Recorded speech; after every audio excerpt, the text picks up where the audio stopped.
국회의원들이 누리는 각종 특혜, 너무 지나치다는 게 하루 이틀 얘기가 아닌데요.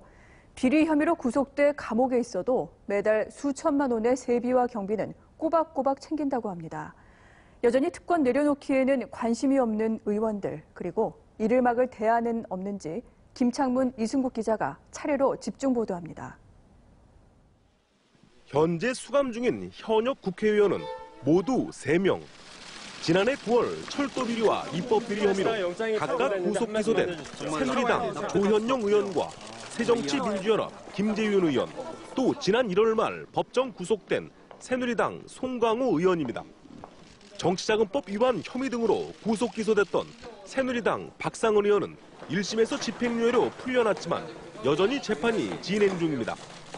조 의원 등 3명은 수감 생활로 의정활동을 전혀 하지 못하고 있고 박 의원은 5개월여 만에 국회에 복귀했습니다. 그러나 이들 의원은 한 달에 1,000만 원씩 꼬박꼬박 세비를 받아왔습니다. 수감 중에도 입법 활동비 등의 각종 수당을 챙기고 있는 겁니다. 구속되신 분한테 급여 지급 안 한다는 법률이나 이런 게 아직 개정이 안 돼서 다 드리고 있는 거죠. 의정활동을 지원하는 명목의 경비도 계속 받고 있습니다. 67명의 보좌진 월급과 사무실 운영비, 정책 개발비 등 한 달 평균 3천만 원 이상을 챙깁니다. 하지만 의원이 수감 중이니 보좌진들은 사실상 하는 일이 없습니다. 재판 준비하죠, 주로. 못 봐야지 하고 그러니까 답답하죠. 재판이 길어지면서 해당 의원들은 19대 임기가 끝나는 내년 4월까지 세비와 경비를 합쳐 매달 4천만 원이 넘는 눈먼 돈을 계속 받을 것으로 보입니다. 각종 범죄 혐의로 구속돼 일을 하지 않는 의원이 국민의 혈세를 축내는 국회. 그렇다면 왜 이 같은 일이 개선되지 않는 걸까요? 계속해서 이승국 기자가 보도합니다. 국회의원들은 구속 수감되더라도 무죄 추정 원칙에 따라 대법원의 확정 판결이 나기 전까지는 의원직을 유지하게 됩니다. 따라서 세비도 이전과 똑같이 지급받습니다. 그렇다면 선출직이 아닌 일반 공무원들은 어떨까? 공무원은 형사사건으로 구속됐을 경우 즉시 직위 해제되고 구속 3개월까지는 임금의 80%, 3개월 뒤부터는 절반만 지급됩니다.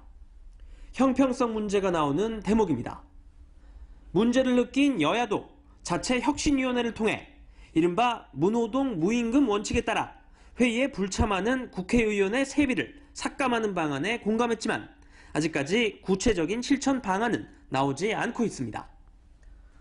구속 수감된 이석기 전 통합진보당 의원이 1년 동안 지급받은 세비가 6억 원이 넘는다며 즉각 반환해야 한다는 주장도 나왔지만 결국 특권 내려놓기는 말만 요란했지 실행은 되지 않았습니다.